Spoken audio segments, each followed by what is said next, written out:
वैश्विक स्तर पर कैंसर मृत्यु का दूसरा प्रमुख कारण है। विश्व स्वास्थ्य संगठन WHO द्वारा प्रकाशित एक रिपोर्ट के अनुसार वर्तमान में दुनिया भर में प्रत्येक वर्ष 10 मिलियन कैंसर के नए मामले सामने आते हैं। WHO के नए अनुमानों के अनुसार भारत में प्रत्येक 10 भारतीयों में से एक को अपने पूरे जीवनकाल में कैंसर विकसित होने की संभावना है और 15 में से एक व्यक्ति की मौत कैंसर के कारण हो सकती है। WHO की इस रिपोर्ट में भारत में कैंसर से संबंधित कुछ चौंकाने वाले आंकड़े भी सामने आए हैं। भारत में प्रत्येक वर्ष 16 मिलियन कैंसर से संबंधित नए मामले दर्ज किए जाते हैं। लगभग 7,84,800 लोगों की मौत कैंसर के कारण हो जाती है। भारत में होने वाले 6 मुख्य कैंसर में स्तन कैंसर, मुंह का कैंसर, सर्वाइकल कैंसर, फेफड़े का कैंसर, पेट का कैंसर और कोलोरेक्टल कैंसर शामिल है।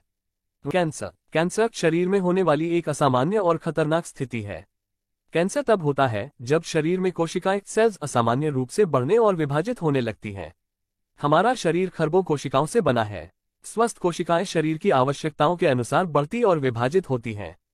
कोशिकाओं की उम्र जैसे जैसे बढ़ती या क्षतिग्रस्त होती है, ये कोशिकाएं मर भी जाती हैं।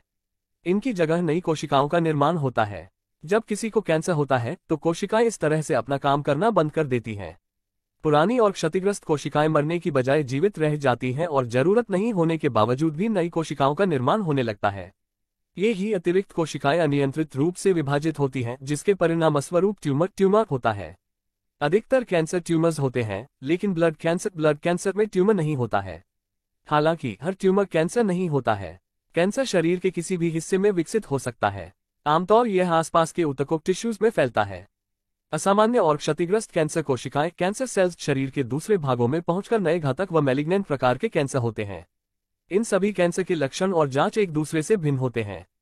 कैंसर का इलाज मुख्य रूप से कीमोथेरेपी, रेडिएशन और सर्जरी द्वारा की जाती है।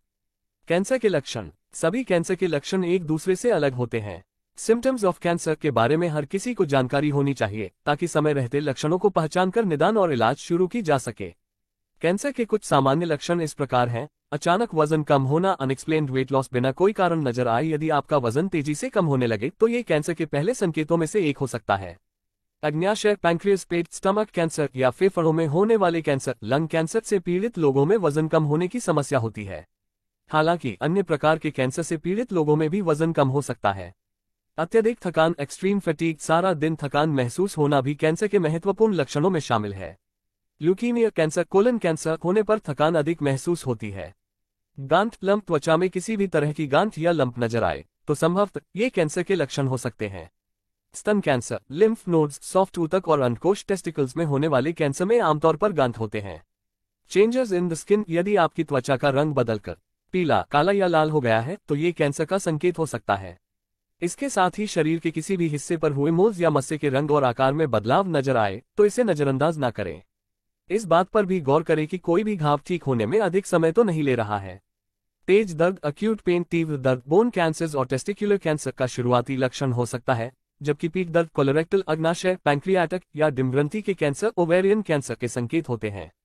जिन लोगों को मैलिग्नेंट ब्रेन ट्यूमर होता है उनमें तेज सिरदर्द होने की शिकायत रहती है।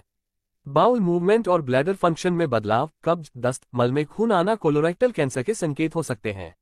पेशाब करते समय दर्द के साथ खून आना ब्लैडर कैंसर और प्रोस्टेट कैंसर के शुरुआती लक्षण हो सकते हैं। लिम्फ नोड्स में सूजन, स्वेलिंग इन लिम्फ नोड्स, 3 से 4 सप्ताह तक ग्रंथियों में सूजन, स्वोलन ग्लैंड्स बने रहना ठीक नहीं। लिम्फ नोड्स के आकार में वृद्धि भी कैंसर का संकेत होती है। अनीमिया होने पर लाल रक्त कोशिका में भारी कमी आ जाती है। ये हेमेटोलॉजिकल कैंसर का संकेत हो सकता है। कैंसर के कारण। कैंसर क्यों होता है, इसके पीछे कोई ज्ञात कारण नहीं है। हालांकि कुछ कारक कैंसर होने की संभावना को बढ़ा सकते हैं। हमें इस घातक स्थिति से खुद को बचाने के लिए संभावित कार्सिनोजेनिक फैक्टर्स के संपर्क में आने से बचना होगा। हालांकि अनुवांशिक कारणों से होने वाले कैंसर को रोकना हमारे बस में नहीं है, जो कैंसर होने का एक प्रमुख जोखिम कारक है। बावजूद इसके, जिनके परिवार में कैंसर होने का इतिहास है, उन्हें अतिरिक्त सावधानी बरतते हुए स्क्रीनिंग जरूर करवानी चाहिए। इससे कैंसर का पता जल्दी चलने से उपचार भी समय रहते शुरू किया जा सकता है। कुछ प्रमुख कारक जो कैंसर होने की संभावनाओं को बढ़ा सकते हैं। तंबाकू चबाना या सिगरेट पीना, इन चीजों में मौजूद निकोटीन के सेवन से शरीर के किसी भी अंग में कैंसर हो सकता है। तंबाकू और धूम्रपान करने से आमतौर पर mouth cancer, lung cancer, alimentary tract और पैंक्रियाटिक कैंसर होने का खतरा बढ़ जाता है। जीन्स परिवार में यदि कैंसर होने की हिस्ट्री है तो इस खतरनाक बीमारी के होने की संभावना काफी हद तक बढ़ जाती है। कैंसर एक दोषपूर्ण जीन के कारण भी हो सकता है। उदाहरण के लिए breast cancer, hereditary non polyposis colorectal cancer आदि वंशानुगत हो सकते हैं। पर्यावरण में कार्सिनोजेंस का होना, हम जो कुछ भी खाते या पीते हैं, जिस हवा में हम सांस लेते हैं, उनमें कई ऐसे तत्व या पदार्थ मौजूद होते हैं जो कैंसर होने की जोखिम को बढ़ाने की क्षमता रखते हैं।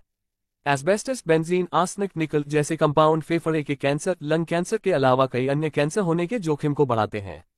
फूड्स आजकल अधिकतर फल और सब्जियां कीटनाशकों से दूषित होते हैं, जिनके सेवन से शरीर पर अवांछनीय प्रभाव पड़ता है। दोबारा गर्म किए गए भोजन, अधिक पके हुए फूड्स, दोबारा गर्म किए गए तेल कार्सिनोजेनिक हो जाते हैं। कल कारखानों से निकलने वाले अपशिष्ट पदार्थों की वजह से प्रदूषित जल भी काफी नुकसानदायक होता है, क्योंकि इसमें हैवी मिनरल्स की मात्रा अधिक होती है। वायरस, हेपेटाइटिस बी और सी वायरस लिवर कैंसर के लिए 50% तक जिम्मेदार होते हैं, जबकि ह्यूमन पैपिलोमा वायरस 99.9% मामलों में सर्विकल कैंसर होने के लिए जिम्मेदार होता है। साथ ही रेडिएशन और सन एक्सपोजर भी कैंसर के जोखिम को काफी हद तक बढ़ाते हैं।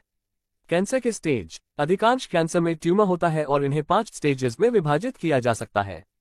कैंसर के ये सभी स्टेजेस दर्शाते हैं कि आपका कैंसर कितना गंभीर रूप ले चुका है। स्टेज 0 ये दर्शाता है कि आपको कैंसर नहीं है, हालांकि शरीर में कुछ असामान्य कोशिकाएं मौजूद होती है जो कैंसर में विकसित हो सकती हैं। पहला चरण स्टेज आई, इस स्टेज में ट्यूमर छोटा होता है और कैंसर कोशिकाएं केवल एक क्षेत्र में फैलती हैं। दूसरा और तीसरा चरण स्टेज 2 और 3, पहले और दूसरे स्टेज में ट्यूमर का आकार बड़ा हो जाता है और कैंसर कोशिकाएं पास स्थित अंगों और लिम्फ नोड्स में भी फैलने लगती हैं। चौथा चरण स्टेज ये कैंसर का आखिरी और बेहद खतरनाक स्टेज होता है, जिसे मेटास्टैटिक कैंसर भी कहते हैं। इस स्टेज में कैंसर शरीर के दूसरे अंगों में फैलना शुरू कर देता है। कैंसर का निदान, शारीरिक लक्षणों और संकेतों को देखते हुए डॉक्टर कैंसर का पता लगाने की कोशिश करते हैं। आपकी मेडिकल हिस्ट्री को देखने के बाद शारीरिक परीक्षण की जाती है। टेस्ट के लिए यूरिन, ब्लड या स्टूल का सैंपल लिया जाता है। कैंसर की आशंका होने पर x-ray, computed tomography, MRI, ultrasound और फाइबर ऑप्टिक एंडोस्कोपी परीक्षणों से आपको गुजरना पड़ सकता है। इन सभी टूल्स के जरिए डॉक्टर आसानी से ट्यूमर के स्थान और आकार के बारे में जान पाते हैं। किसी को कैंसर है या नहीं इसका पता बायोप्सी के जरिए आसानी से चल जाता है। बायोप्सी में जांच के लिए ऊतक के नमूने टिश्यू सैंपल लिए जाते हैं। यदि बायोप्सी के परिणाम सकारात्मक आते हैं तो कैंसर के प्रसार का पता लगाने के लिए आगे कई अन्य टेस्ट भी किए जाते हैं। कैंसर का इलाज, डॉक्टर कैंसर के प्रकार, स्थान या अवस्था के आधार पर इलाज का विकल्प और कैंसर ट्रीटमेंट तय कर सकता है। आमतौर पर कैंसर के उपचार में मुख्य रूप से surgery, chemotherapy, radiation, hormone therapy, immunotherapy और स्टेम सेल ट्रांसप्लांट शामिल हैं।